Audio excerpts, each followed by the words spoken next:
దేశంలోని కొన్ని ప్రాంతాలలో ముస్లిం జనాభా అసాధారణంగా పెరగడానికి అక్రమ చొరబాట్లే ప్రధాన కారణమని కేంద్ర హోంశాఖ మంత్రి అమిత్ షా సంచలన వ్యాఖ్యలు చేశారు. ఇది కేవలం రాజకీయ సమస్య కాదని, దేశ భద్రతకు, ప్రజాస్వామ్యానికి పెను ప్రమాదంగా పరిణమించిందని ఆయన తీవ్ర ఆందోళన వ్యక్తం చేశారు. కొన్ని రాష్ట్రాల్లోని జనాభా లెక్కలను ఉటంకిస్తూ అమిత్ షా తన వాదనను వినిపించారు. 2011 జనాభా లెక్కల ప్రకారం అస్సోంలో ముస్లిం జనాభా 10 ఏళ్లలో 29.6% పెరిగిందని, చొరబాట్లు లేకుండా ఈ స్థాయిలో వృద్ధి అసాధ్యమని స్పష్టం చేశారు.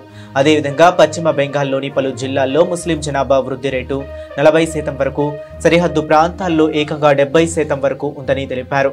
ఇవన్నీ గతంలో జరిగిన చొరబాట్లకు నిదర్శనమని ఆయన పేర్కొన్నారు.